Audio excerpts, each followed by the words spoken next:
My greetings to everyone. I am Professor Namita Rajput, Professor in Department of Commerce, Sri Aurobindo College, University of Delhi. Today we are going to start with a new series on Introduction to Emotional Intelligence. So let's dive into this important subject which is a part of many universities. What are emotions? Emotions are complex phenomenal states and psychological states that involve three distinct components: a subjective experience, a psychological and physiological response, and the behavioral or expressive response. They are integral part of the human life, influencing how we think, feel, and act. Emotions help us react to the significant events, motivate us to take an action, and communicate with others. So, let us do the first component of the emotion called subjective experience. Emotions are highly subjective. Different individuals can experience the same emotion in the different way. For example, what makes one person feel joyful may not have the same effect on another. Now, this personal experience of the emotions is influenced by the factors like personality, cultural background, and the experiences.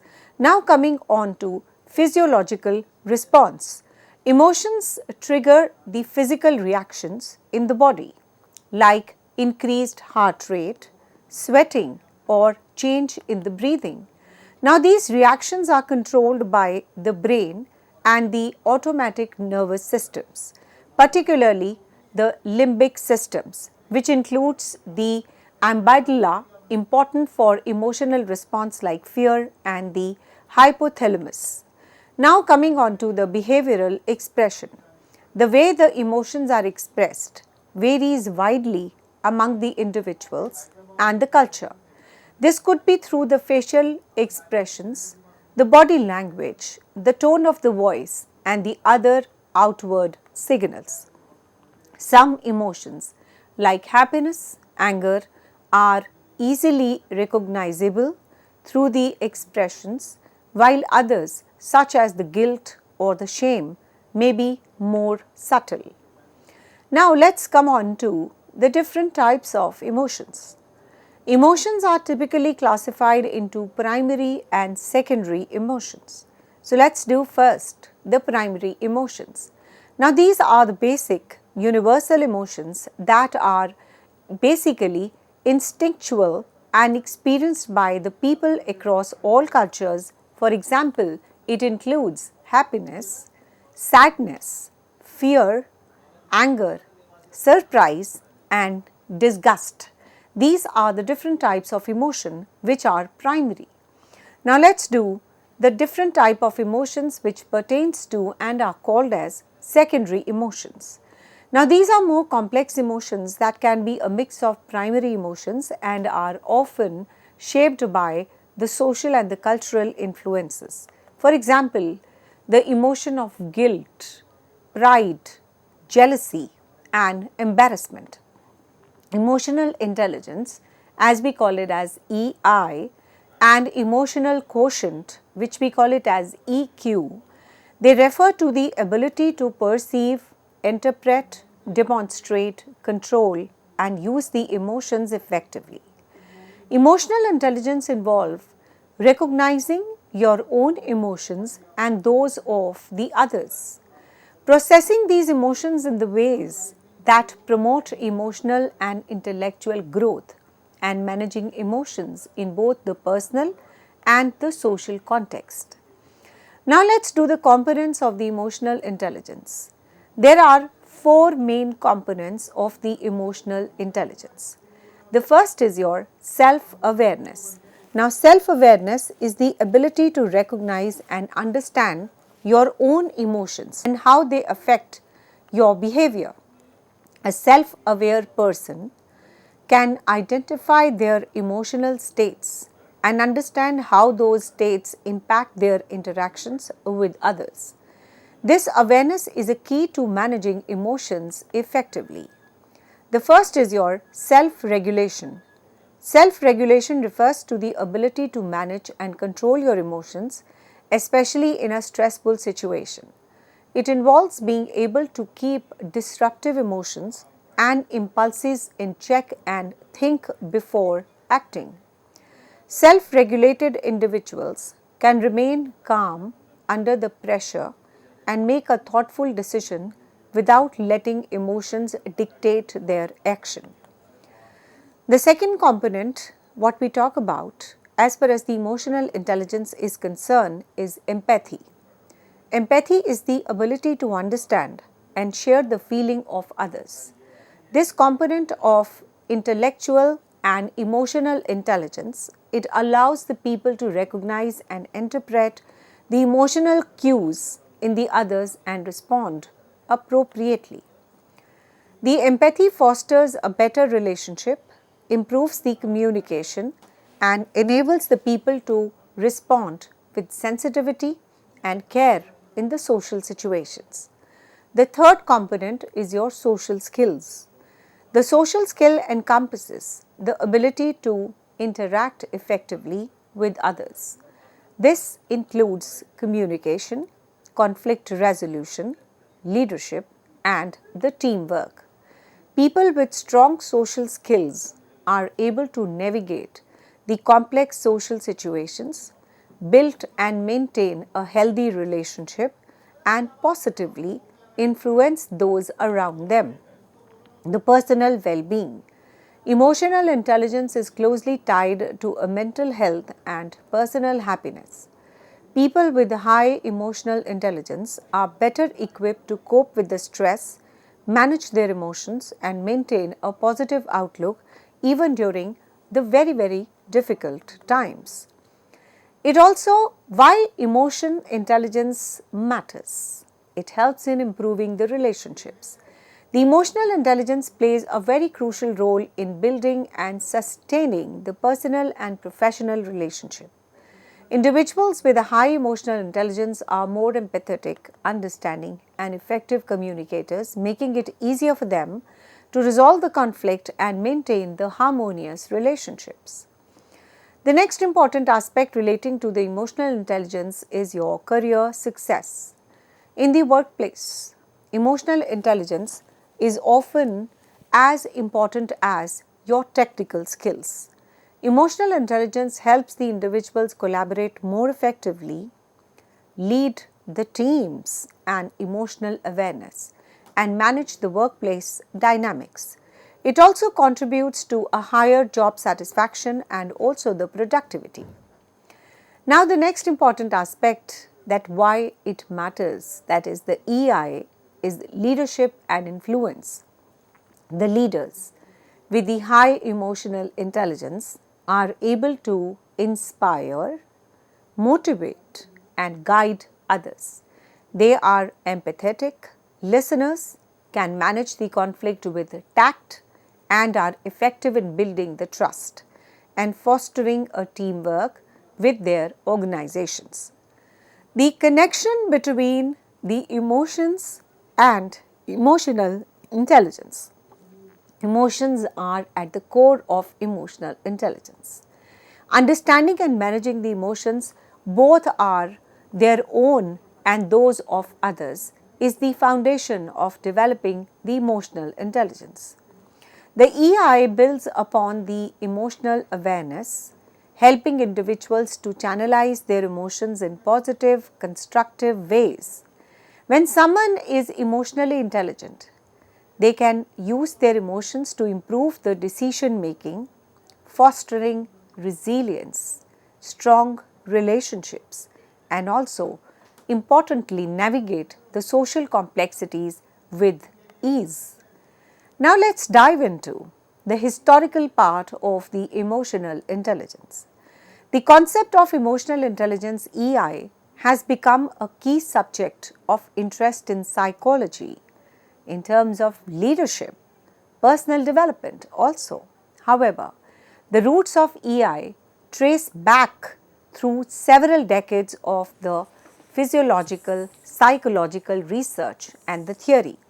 Let's see the depth into and look into the historical development of EI. Let's see the early psychological foundations way back in 1900.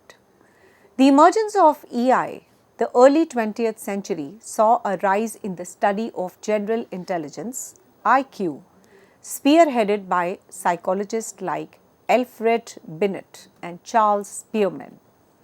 The Binet's work on intelligence testing helped shape the idea of IQ as quantifiable measure of cognitive abilities.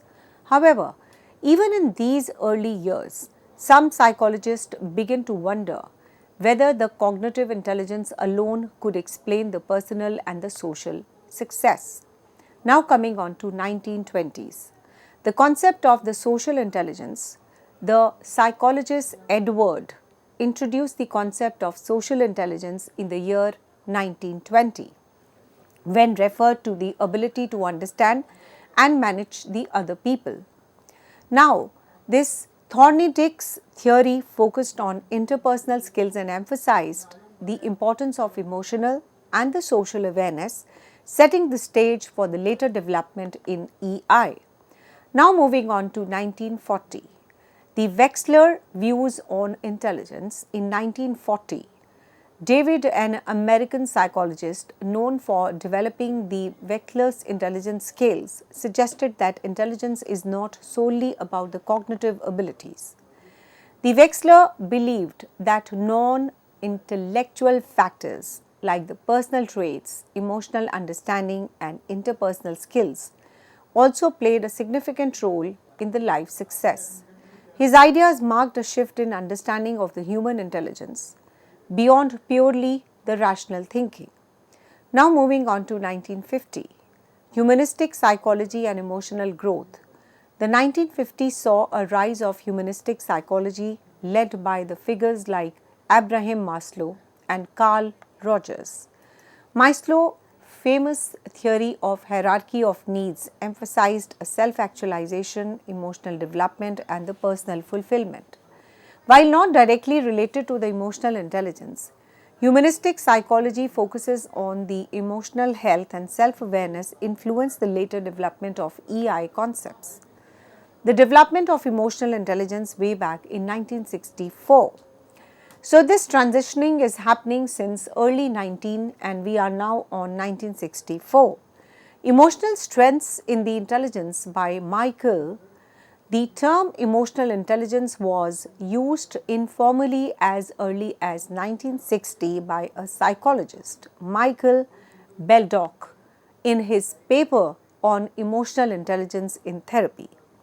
The Beldock suggested that understanding the emotions could enhance the interpersonal interactions, although his concept did not receive a significant attention at that time. Now moving on to 1983, the Howard Gardner theory of multiple intelligences. The major breakthrough came when Howard Gardner, a developmental psychologist at Harvard, introduced the theory of multiple intelligence in his 1983 book, Frames of Mind. The Gardner proposed that these are different types of intelligence, including the interpersonal intelligence, the ability to understand others, and interpersonal intelligence, the ability to understand one's own self. Now, these intelligence, they are closely aligned with the later ideas of emotional intelligence as they emphasize the emotional and the social awareness as distinct from the traditional IQ. Now coming on to 1985 development.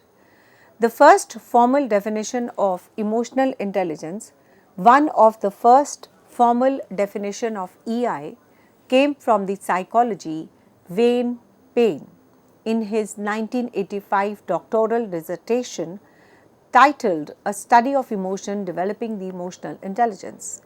The Payne argued that emotions were often overlooked in understanding the human intelligence, that the human awareness was essential for his personal growth and success. Now coming on to 1990, the Mayer-Salovey model, psychologist John D. Mayer and Peter Salovey were credited with developing the modern scientific theory of emotional intelligence. In the year 1990, they published a seminal paper entitled emotional intelligence, in which they formally introduced the term and provided a framework for understanding it. The Mayer and Salway define the emotional intelligence as the ability to perceive the emotion accurately, use the emotions to facilitate thought, understand the emotions, manage the emotions.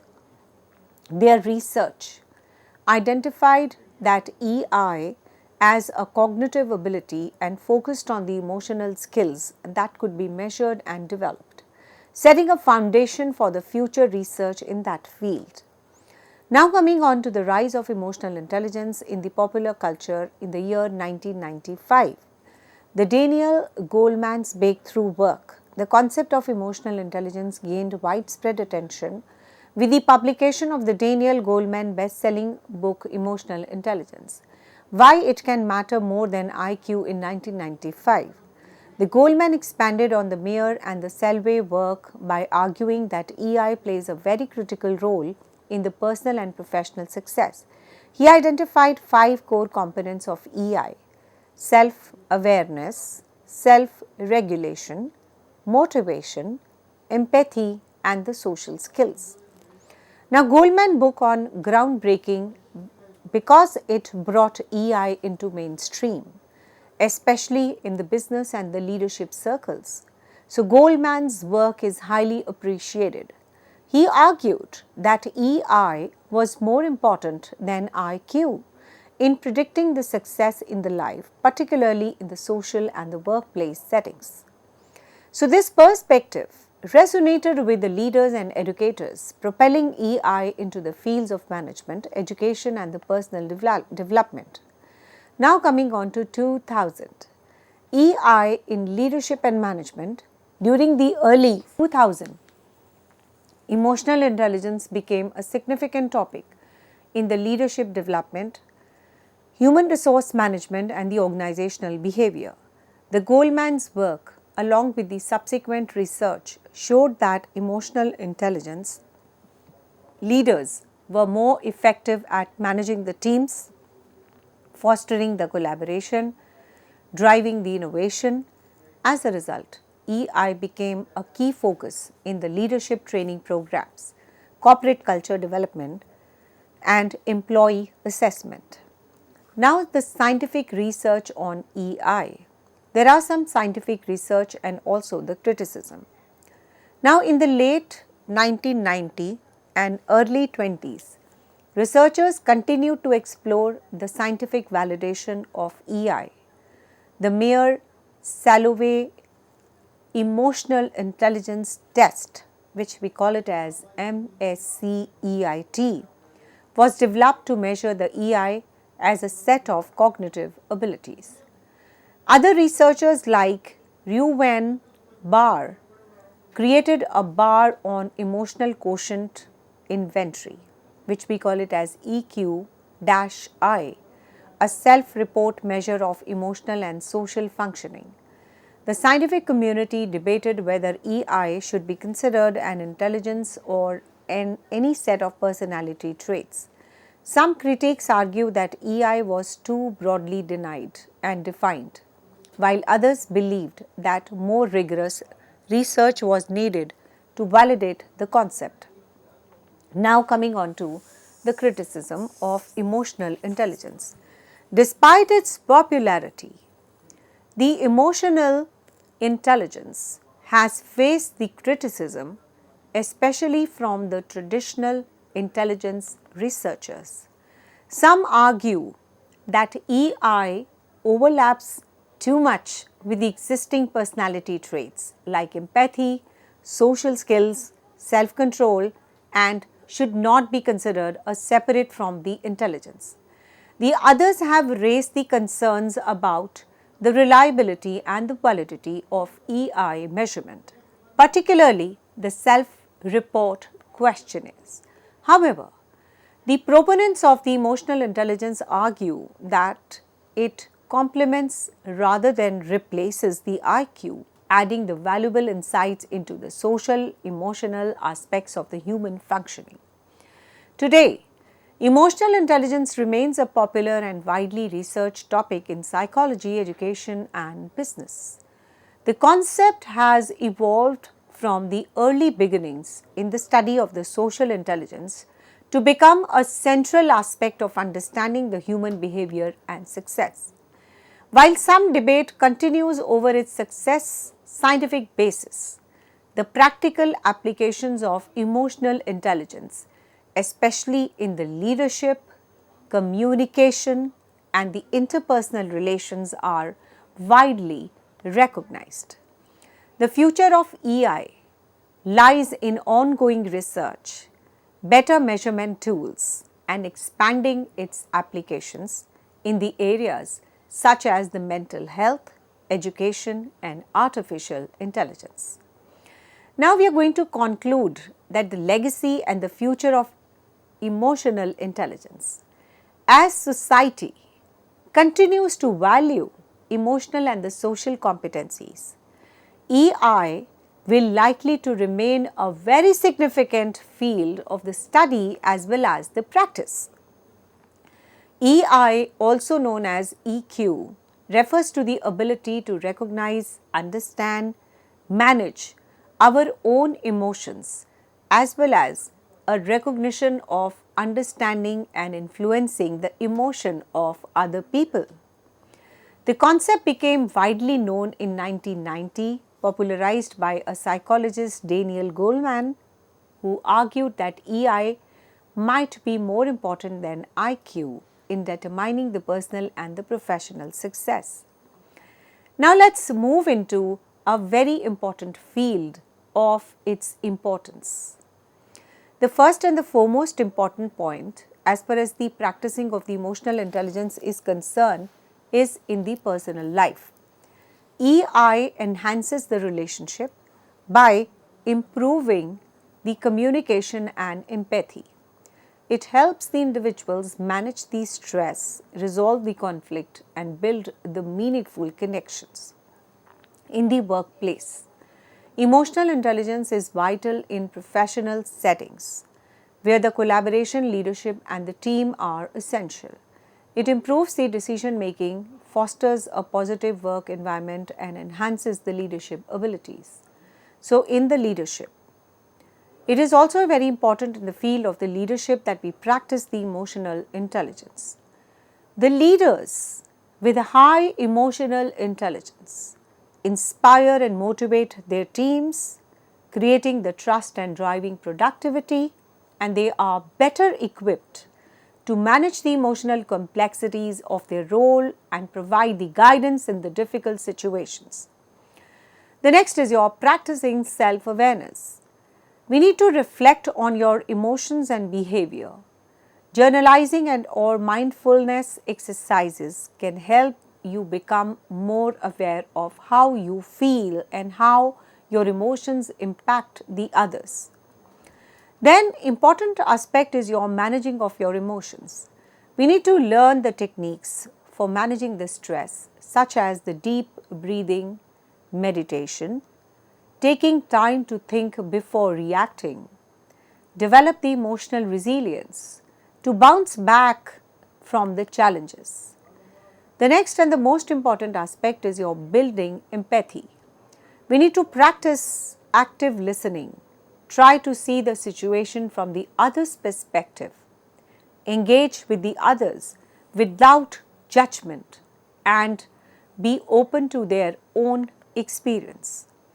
We also develop and improve on the social skills, and this is one of the substantial benefit of emotional intelligence.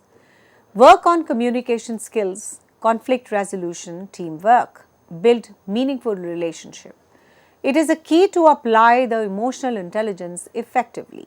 So these were some of the important aspects of practicing the emotional intelligence at the workplaces, in your personal life, in the workplaces, in the leadership positions, in practicing of the self-awareness and managing your emotions, followed by building the empathy, improving on your social skills. So overall, emotional intelligence practice and implementation fosters growth, development, not only at the personal level, but at the organizational level also. Thank you very much.